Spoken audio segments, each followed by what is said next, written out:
na bagay lang naman, hindi siya namumuli. Ginagamit niya ang likod niya para sabihin ang gusto niya sabihin. Ako na bang tawag doon? Alam mo na, aesthetics!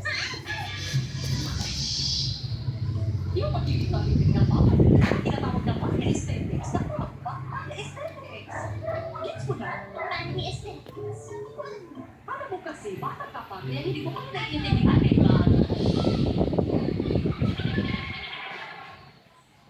Noong taong 336, nagbaro ni Alexander na Macedonia ang mga Persian sa Battle of Pegasus River sa Syria. Pero nakatake sa Persian Emperor na si Darius III at yung mga pamilya niya. Kita-kita sa likod ni Darius ang pagkatalo.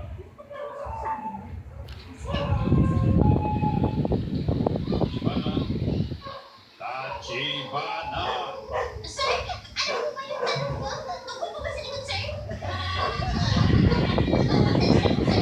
Dinig ka! Lalabas ka sa exam nyo! Ano?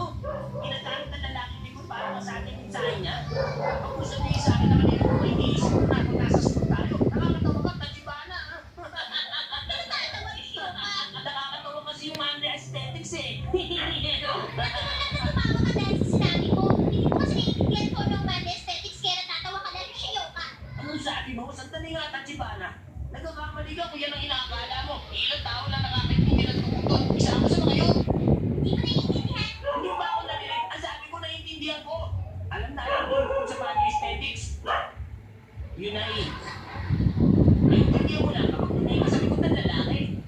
Ako, likod na lalaki. Tama yun, likod ng lalaki. Ang mga lalaki, hindi kagaya ng mga babae at mga bata na napakaraming nasasabi tungkol sa maliliit na bagay. Hindi natin kailangan ng salita. Ginagamit namin ang likod namin na parang salamin na nagpapakita ng emosyon namin.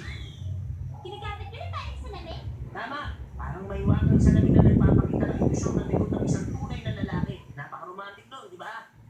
Ha, alam na alam ko ang tungkol doon. Kaya naiintindihan ko ang tungkol sa man aesthetics ng papa mo. Hindi ko pa rin naiintindihan. Ay, ang sakit doon, ah! Huwag kang magalit! Ano ka ba naman? Pinaliwanag ko lang naman eh, ano ka ba? Ano ba kasi talaga yun? Kahit may gusto sabihin ng lalaki, hindi ko sinasabi. Pwede ka na itago para mamukha siyang tulo. Hindi tayo ginatago? Medyo. Pero mali yung pagkakaintindi mo. Ano bang mali sa sinabi ko? Paliwanag mo mabuti. Paano ko ba ipapaliwanag? Parang ganyan. Parang ganito. Ikaw, sinasabi mo agad kung anong gusto mong sabihin. Pero papa mo, hindi. Dahil na sa mga aesthetics na. Ganun kasimple. Ganun ba yun? Hindi disiplinado ang isang lalaki. Hindi siya mabubuhay. Hindi siya magiging mabait. Hindi rin siya mabubuhay. Dapat may balance. Sa madaling salita, yun ang mga aesthetic na isang lalaki na kaya ng papa mo. Bata ka pa, kaya hindi mo naiintindihan kung sa sabi na yun. Naiintindihan mo yun pag mature ka na. Kalukuhan lang yung mga sinabi niya. Invento lang parang hindi ko maintindihan. Bad aesthetics, parang sa kanila ko. Sigurado hindi talaga naiintindihan. Nagmanggaling. Sandali. Papa!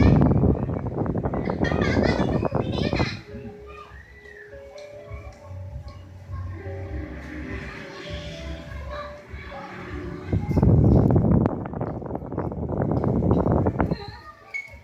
Ano yun?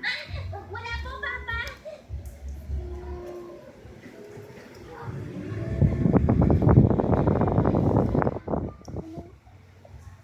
Na.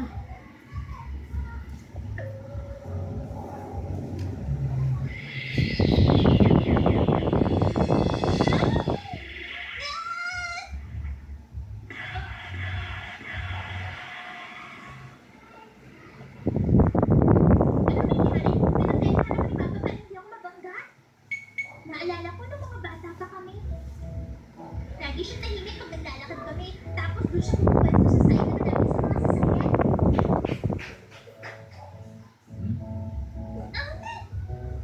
Hindi ka pa ba uuwi? Eh,